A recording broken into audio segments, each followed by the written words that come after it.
Ito ang DXDR 981 sa Dipolog, numero 1. Tatak RMN.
Okay. Ani na usab ang tulumanon nga giuluhan ang kahayag sa pagtuong Katoliko uban gyapon ni ining ubos ninyong alagad sumong tulumanon Silbert Dondoyano Sr. alias Veritas. Magkauban gyapon nato ang atong mga kasamang radyoman sa technical side, si kasamang Dani Luod ug usab si kasamang Tax Ilumba sa gawas si Rinaldo Cuenca ug usab si Gion Ilumbaring. Pasiunang patimbaya sa gihapon no sa atong amahan dinhi sa istasyon no, ang atong station manager si kasamang Edgar Dagumo uban sa iyang mga kaubang radyoman. Okay, ang atong pizza karon, pizza 23 sa bulan sa Pebrero, tuig 2020. Okay, padayon ta sa ato ng tahas no sa paghatag kaninyo og mga katinawan no nga mao ang gitumong sa titulo no sa maong tulumanon kahayag sa pagtuong Katoliko. Sa makadaghang higayon no ang tinuhuang Katoliko giakusahan nga wala masubay sa Biblia. O sa dihang ang mga Katoliko wala mohimo og response o gipasagdan lang ang maong akusasyon, nagtuog yun ang kadaghanan nga ang maong tinuhuan anaa gayud sa kasaypanan. Hinoon kog maghiskot og kasaypanan o samaan ng sala o bisan unsa man siguro nga pundok guilty ana. Kay wa man siguro pundok mo angkon nga tanan puros limpyo. Okay. Di ba? Kita tanan gud makasasala, no? Matud pa ni Pablo sa Roma 5:12. Di ba? Ang tanan nakasala. So kung hisgutan ang sipyat o kasaypanan nga sala, guilty ang tanan. Gawas sa exception, no, sa atong pagtuong Katoliko ni Kristo o sa atong mahal nga inahan. Di ba? Oh. So, mauna. Sa makadaghang higayon, ang atong tinuhuan nga Katoliko, giakusahan gyud nga wala masubay sa Biblia. Gitawag unbiblical religion. O kay unbiblical religion, mao na nga gibiyaan. O daghan gyud ang mibiya sa Katoliko. O Ginoon, bisan pagdaghang mibiya sa Katoliko, daghan ra gyud gihapon kay majority ra man gyud gihapon. Di ba? Oo. Now, kung makadungog gali mo mga pagsaway, dili lang kay pagsaway personal kundi pagsaway gyud sa pagtulunan, di ba? Kung kilahi man ang pagtulunan, lahi po ng binuhatan. Kay kami sa Catholic Faith Defenders, ato biya ning klaruhon na we are not CAD. Sa manang CAD, no? Catholic Abuse Defenders. CAD. Ang among grupo gitawag na siya CFD. Catholic Faith Defenders. Faith gani pagtuo. Ang among gidipinsahan dili ang abuso. We believe nga naagi mga abuso sulod simbahan. Sukad pa na sa una. Naay mga abuse. Gani sa pagsugod ni Kristo aning simbahan na, sa 12 pa lang na may gahudas. Unsa naghagdaghan? Daghan na yun ang hudas. Unya, ang una yung nagpabadlong, ministro yun. Shepherd yun. Kaya ka na mga apostolis, mga shepherds muna sila. Diba? Na chief shepherd? Si Jesus Christ. Iya lang gilugway iyang pagka-chief shepherd. Kaya di man siya magtugay sa iyang makita nga pag-shepherd sa iyang iglesia, sa iyang simbahan, mo nang gi-appoint niya si Peter nga mo ay take over, no? As prime minister. Instead nga siya, kay maado naman siya sa langit. Di ba? Sa 12 pa lang ka, mga leader na sa ito pa ministro o pare. Di ba? Nagali gahudas, unsa naghagdaghan na. Di ba? So, mo na nga, kuan, dili ikatingana nga nagyoy masipyat, nay makasala, no? Dunay mga santo papa gani nga buluyagon, hinoon mas daghan ang buutan, di ba? Ingon pa tong si Dante ba to, kisa tong gahulagway gani sa heaven. Di no na ingon nga literal, pero sabton yun nga unsay mensahe ana, ingon gali tong gahulagway, which is I believe nito upo ko, nga nagani kuno mga santo papa nga tuas impierno. Di ba? Which is posible, no? Kay naamang pipila, dili na sila noon daghan kayo. Naagi mga pipila ka santo papa nga maot gyud og kinabuhi. Pero ang milagro, wala sila makahimog dugba nga mga pagtulunan nga makadaot na to. Di ba? Kung sundon, no? Ang ilarang sayop gyud kanang personal. Dili doktrina, kay wa gyud sila maka-pronounce og dogma o doktrina nga makapaimpierno na to. Kung naimpierno manggaling to sila, tungod na kay wala nila tumana ang ilang gitudlo. Di ba? Wa nila puy ang unsa may mensahe sa maong simbahan. Unya dili na pagaisipon nga invalido o dili genuine ilang katungdanan kung sila mga badlungon. Now, muhatag taninyong example ha. Example, atong mayor ba, atong gobernador ba, no? Wala ta magtumbok og kinsa ha. Ang ato general ni, no? Mahimong bisan kinsa maiguan ni, no? Kung mayor ka o gobernador ka, unya dili maayo ang imong pagdumala, no? Masalaykpon ka, no? Nga pagka leader sa probinsya o sa syudad ba, dili man ko mo kaingon nga kanang imong office, kanang imong katungdanan invalido o dili genuine. Genuine na, kay gipili ko kas mga tao. Di ba? Pero kung magbuhat ka diag daotan, kanang imong daotan nga gibuhat mo, dili maayo. Pero kanang imong office, kanang imong katungdanan, valid, kay gipili man ka. Ikaw may nakadaog sa eleksyon. Ingon ana po ng posisyon sa mga santo papa o mga pare. Genuine. Nga nung makaingon tag genuine na ilang katungdanan, kay gikan mo na sa mga apostolis. Di ba na sa Roma 10:15, no?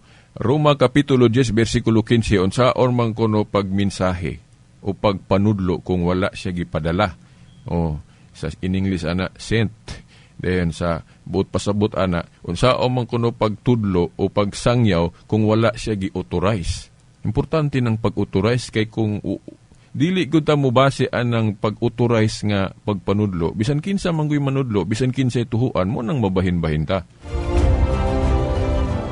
Mao na ang gi-authorize pag-una ni Kristo sa pagsangyaw pagpanudlo mga apostoles. Di ba? Importante na.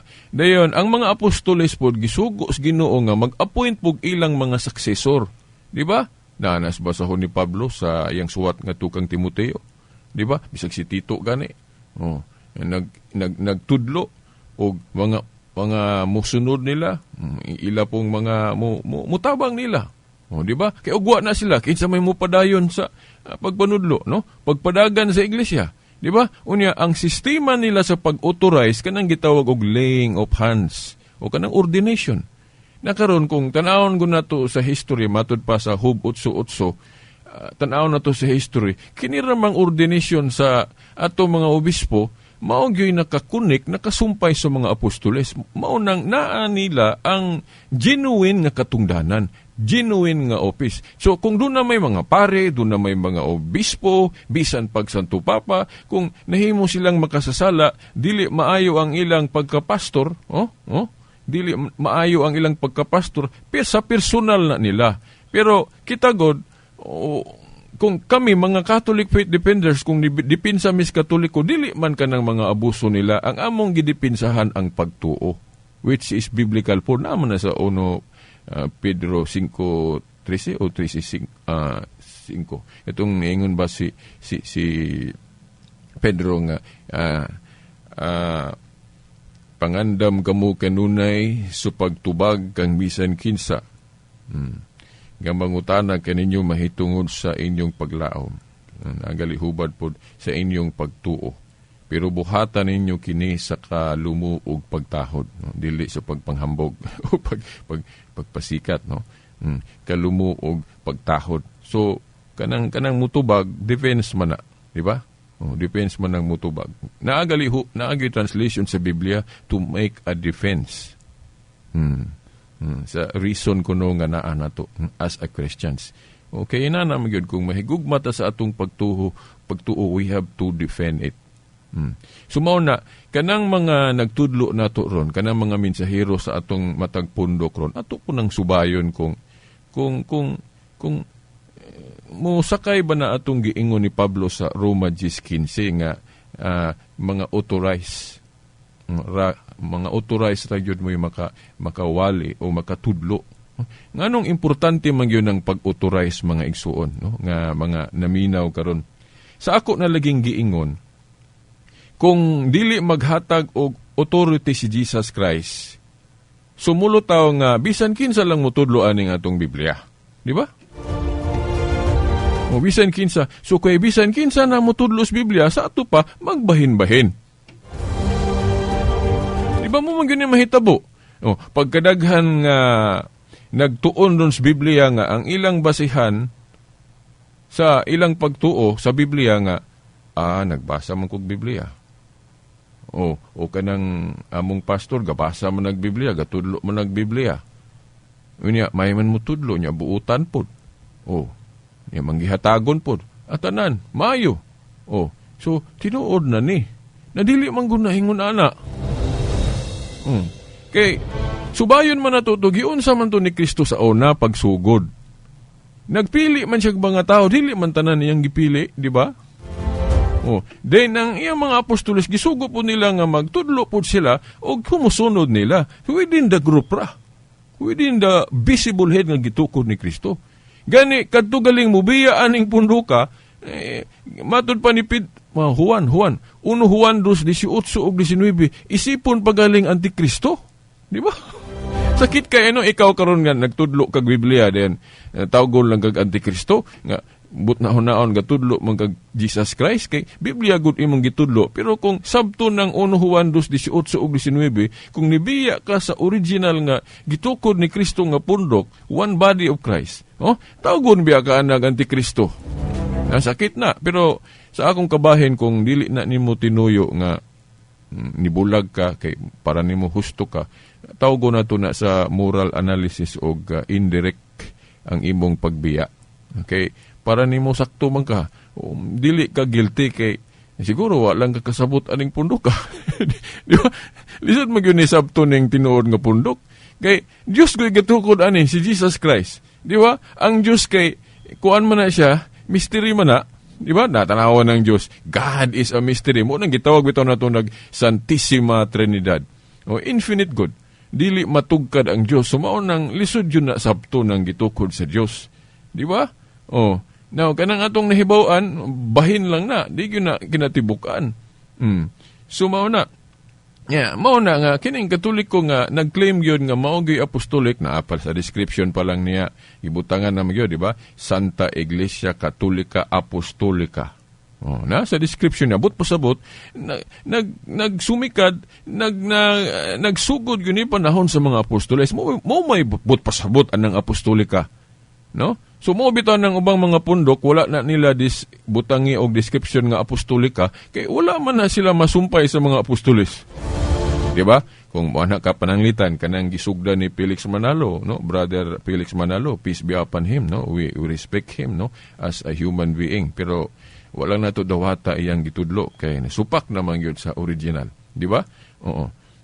O kanang ilang pundok nga girehistro sa SEC, Church of Christ, no? Bisan kinsa man gud pwede mo gamit nga ni Kristo, di ba? Dili man puga badlongon diha na sa gobyerno, di ba? So mao na bisan kinsa pwede mo gamit sa ngalan ni Kristo. So mao na girehistro nila Iglesia ni Kristo. Mao na. Nya kay ang pangutana gud ana kanang Iglesia ni Kristo di sa Biblia, daghan man gud sa description gud. Una si Kristo gud mo nagsugod. Ikaduha, ang unang mga sakop ana mga apostoles. Dayon kana ra ba nagpadayon kay sa Lucas 1:33 ang maong kaharian ni Kristo magpadayon.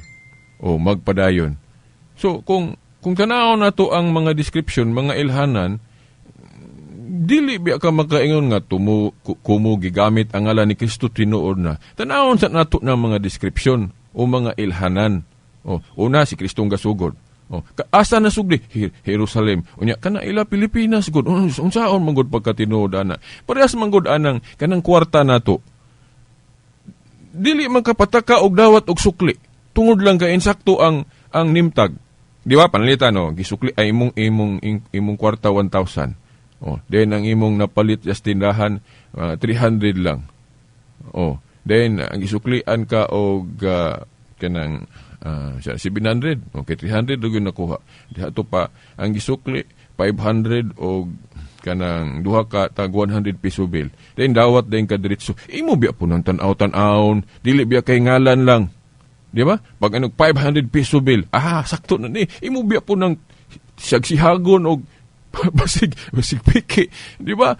Na mga description. Ingon na po, pag ingon galig, Iglesia ni Kristo, Iglesia sa Dios. Isa dagtuo. Tanawa sa nagsugod ba na ni Kristo? Dayon, unsa pa? Daghan pa. Dayon kana ra bang Iglesia nga gitukod ni Kristo? Naaman na siya kanang gitawag og executive minister, but pasabot chief. Dayon ato dayong tanawon sa Biblia, kinsa may gihimong executive minister ni Kristo sa dihang mo kanang mo adto na ba siya sa langit, di ba? Nalimot ba mo o bisan gani sa atong probinsya o bisan sa atong syudad? Inigalig mo ingon gali ng mayor nga mo adto sa ko dito sa kuan kanang laing nasod kay na ako'y tun-an dito, ikaw sa vice mayor mo take over as nga mo mayor aning akong kining atong dapit. So, ikaw sa vice mayor kay ikaw may second in command. So, mauna. Mao po na si Kristo. Di ba katong taliabot na nga mukayab si Kristo? Kinsa may iyang giingnan nga aron mo take over sa iyang trabaho nga chief shepherd? Si Pedro biya. Di ba? Nasa Juan 21:15 hangtod 17. Si Pedro biya iyang gihimong chief. Sa dihang maingon siya nga, iyang gipasabot nga, mawadto naman siya sa langit. So, mawad-an mag-chief shepherd ang iglesia nga kanang makita gyud nga shepherd ba diri yuta. O nang giingnan niya si Pedro, Pedro, ati man na ang ako mga karnero. Si Pedro may nahimong servant sa tanang mga servant. Kay ang mga tanang mga apostoles, servant man na. Puros man na mga shepherd. Pero ang gihimo niyang chief shepherd, ang iyang gisugo nga maoy mo pakaon sa tanang mga shepherd. O kanang mga karnero. Di ba? Kinsa may iyang gisugo si Pedro man. Di ba? Sa ato pa, kanang katungdanan ni Pedro, maunay atong sundon. Parang di ta mabahin-bahin na tanawan ning atong mga ako hapit po ko madalaan sa una ilang teaching nga. Biyaan na akong Katoliko. Sa Katoliko manggod, gisunod yun na o kinsay unang gihimong leader ni Kristo sa diyang paingon na siya mo, adto na siya balik sa langit. Juan 21:15 hangtod 17. Na diha mabasa, kinsay gibilhan ni Kristo sa iglesia nga, kinsay manghulo ani kung tuwa na siya sa langit. Nakaron, kinsa may nagtudlo ana be, misa tanang mga pundok. Dayon naarabay uban, nga musupak anang teaching sa Katoliko nga si Pedro kuno may chief sa tanang mga apostoles. Di ba? Kay para nila, tupong kuno ang katungdanan para sa itong Orthodox, katong ni si Acts Katoliko na itong 11th century, mga 1054. May ilang pasangin nila ng Katoliko nga mo kuno ni Simang. Okay? Kay ang Pope, ang Bishop of Rome, ni claiman nga chief sa tanan. Nya, muingon sila nga, wa may chief na to, kay parehas man tatanan. Katong mga patriarchates, wala man kuno'y chief. Pero ugbot na hunaon, ang Orthodox mo ni Simang, ano man, kaysa iglesyang gitukod ni Kristo na may chief. Basahan ko ninyo sa Lucas 22:26. Si Kristo, wag yun mag-ingon diya sa Lucas 22:26 nga ang iyang mga apostoles walay chief. Wag yun siya mag-ingon. Unsi iyang giingon niya, ang labaw diya ninyo, o ang leader diya ninyo, o ang chief na, si Kristo galing nagtudlo nga na chief. Ang leader o labaw diya ninyo, ang muserbisyo. Sa ito pa mo alagad, sa ito pa ang muserb. Nya kinsa may iyang gisugo nga muserb, mo mangulo sa iyang katawhan, katong taliabot na ang iyang pagkayab sa langit, katong mo adto na gid siya. Kinsa may iyang gisugo ana nga muserb? Si Pedro, mao na si Pedro mo chief shepherd, di ba? Basahan ninyo ng Lucas 22:26. Nga ang muserb sa tanan, sa ito pa servant, chief servant, mao na chief. Basahan ninyo ang King James Version o ang New International Version o bisan bisag unsang hubara. Di ba si Kristo nag-ingon nga ang chief o labaw diha ninyo mooy mo alagad, meaning mo serve. Chief servant mo na nga ang Pope usa sa title sa Pope, chief servant, no? Mo na. Kaya ang tanang mga apostoles, mga shepherd mo na sila, kaya naman po na sila jurisdictional kanang mga kuan nga gahom nga mo pastor po ug asa sila dapit para sa mga bishops na turon. Di ba? Mga shepherd na sila, pero na ay chief. Kay kung wala goy chief, bisan kinsa na laman dayon atong tuhuan, mao man ang atong himuong chief. Bisag dili nato gamito na nga termino, pero ubot na hunaon chief ya na kay mao goy sundon, di ba? Kana day nas Davao si Apollo Kibuloy naaman po na siya mo leader po na nila. Then sa executive minister sa INC, Brother Eddie Villanueva sa GIL, pagkadagan, ug unsa pa nang uban diha, nanay mga leader. Pero ang original gyud nga office nga gipili ni Kristo anang galingkod si Pedro, then tan-awon din nato sa history kay naman sa Hub 8:8 read history. Sao man na, Living Bible. Tanaw na to sa history, kinsay nakasunod anang katungdanan ni Pedro as chief shepherd. Nahibong lang ko atong sa Cebu ba to, atong debate sa atong mga igsong iglesia ni Kristo o sa akong kauban sa CFD. Ang atong mga igsoong iglesia ni Kristo, nisupak sila sa proposition nga si Pedro mao'y chief o executive. Di ba? Kanang chief or pope, executive mo na. Di ba? Labaw good. Gisupak na nila nga proposition. Negative side man sila. Pero ako bitaw na nagtanaw sa debate na malandong ko, anong nisupak man sila ana? But pasabot ba sila, mga ministro, walay chief? Kana ding executive minister nila, di ba mo man na ilang chief? O ay kung ingna ang executive minister o ubang ministro, tupong na ilang katungdanan, dili ba na tupong. Mas taas ba ng executive, di ba? Mas taas og authority ang executive minister kaysa ubang ministro, di ba?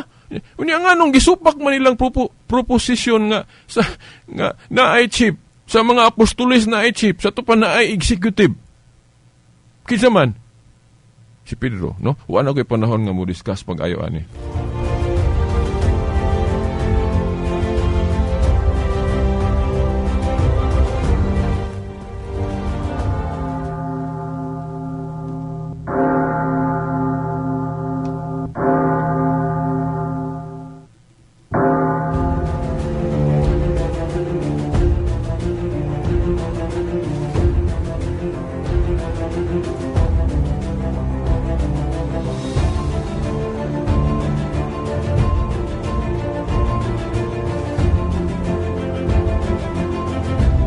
Okay, no, ang litwa naman tay igong higayon ay sipyata no sa sangka onyang hapon mga launa no masin makaapilta og sa tulumanon sa ato yung grupo sa Catholic Faith Defenders karong alas 8 gabi. Okay, sa ngalan na lang sa atong mahal nga inahan, Mother Mary, mga kadagkuan sa atong simbahan po diri sa Dipolog, no, sa atong obispo, mga kaparian. Okay, hangtod sa sunod Domingo pohon sa mga oras ug istasyon. Sa ngalan sa Amahan, sa Anak, sa Espiritu Santo. Amen.